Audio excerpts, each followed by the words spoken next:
Well, an advisor provides guidance, support, resources, and today we have someone who is quite the amazing advisor. I'm delighted to be joined today by the Los Angeles City Administrative Officer, Matt Szabo. Nice to have you here. Thank you so much for being here.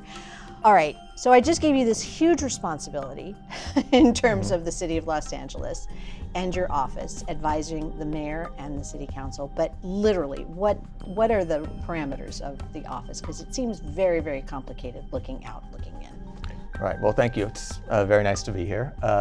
The primary job of the CAO is to be the principal financial advisor to the mayor and the council. So in that area of responsibility, we assist the mayor in developing the annual budget. We assist the council in reviewing and approving the annual budget.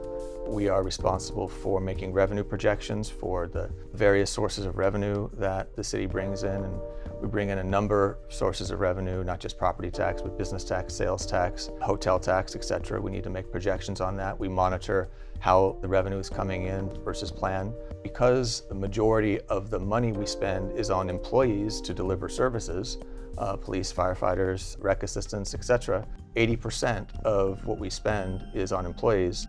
Right now, it's not a big surprise, but the city's in a fiscal crisis. So what is happening in that regard? There's a couple of factors that are contributing to the city's current financial status. And principally, it is, I would argue that we are still in the echo of the impact of what happened during the COVID pandemic. And what I mean by that, yes, the pandemic is behind us, thankfully, but it had such a significant impact on the economy that the corresponding and subsequent inflation that took place after the shutdown, that built up demand, that built up savings, that also restricted supply, and then we had an overabundance of demand and not enough supply, a dearth of supply, and that led to significant inflation.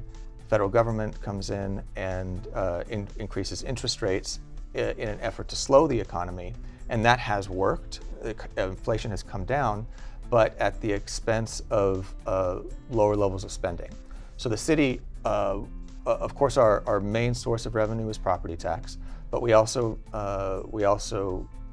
receive significant revenue from business tax, from sales tax, from hotel taxes, from taxes on sales of property. There is good news on those fronts. Inflation is down, interest rates are down, so the runway looks good. The economic indicators are good for the city, but for right now, we're having to deal with softening revenue at a time that we've also seen upward pressure on wages. So what happens if, in fact, you get to the crisis stage? Budget control is a critical and principal role. But what I mean by budget control is it isn't just about setting an annual budget, but it's about making assessments and providing recommendations to the mayor and the council over the course of the year to make corrections Sure. if we're off course. So we will be making recommendations to the mayor and the council on strategies to protect the reserve fund, to grow the reserve fund back up to our financial policy minimum of 5%. There are various ways we can do that. Principally, we just need to stay within budget. The mayor and the council made a decision that it was important to be able to expand or at least hire up to the authorized level at LAPD. LAPD has been losing officers for the last several years, and now whereas it was in 2020 at 10,000, it is now below 9,000. And that also, by the way, although it does yield savings, savings to the city when we're paying for fewer officers, because you have fewer officers, it also puts upward pressure on overtime. So you have fewer officers working more hours. Overtime is time and a half. So that doesn't work for the city financially either. The mayor and council made a decision to compensate officers in a manner commensurate with our surrounding agencies. That was also a very expensive decision, but it was also a policy decision. And the same goes for the level of compensation to our civilian employees. Those were essentially policy decisions. So what we are able to do beyond that, until the revenue picture turns around, will be limited, and so we'll make recommendations to the mayor and the council. You would ask the question, well, why do we care about the reserve fund? The reserve fund is there to take care of contingency. There's always going to be reasons that you need to spend more money than you expect. Emergencies arise.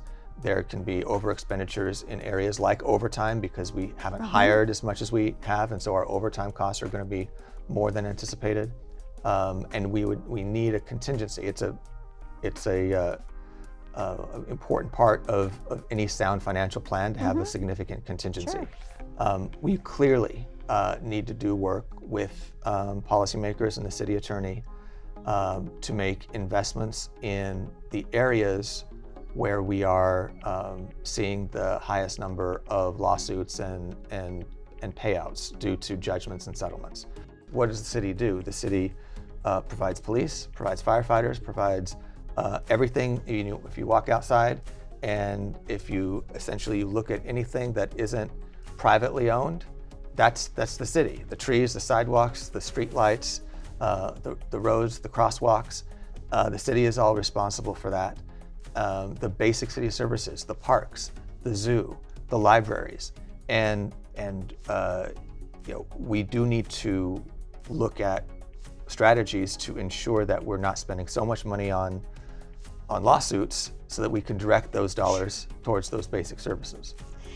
You have been in public service for a very long time. You've been with a lot of different offices, and now you're in this particular office. What is it about being part of the city and the workings of the city that drew you in the first place and keeps you motivated? As it relates to government, I think it's such a privilege to work in local government because you have the opportunity to literally see and feel the results of your work in a way that you may not at the federal level. And well, I'm not comparing what's better or worse. It's a benefit of working in local government. What people care about in their day-to-day lives: is it safe to get to work? What does our street look like? Do we have a safe park to go to? Is the fire department going to respond when we call? The basic everyday quality of life issues is what the city of LA is ultimately responsible for. How do you feel about the city of Los Angeles? Is it moving in the right direction? I'm definitely optimistic. I do think we're moving in the right direction. Clearly the city has a lot of challenges, but there are significant opportunities. Obviously, we have the Olympics coming in 2028. We've got the Super Bowl in 27, the World Cup in 26. LA is in so many ways the center of the universe for an urban center, and again, it's a privilege to work in a city that means so much to so many.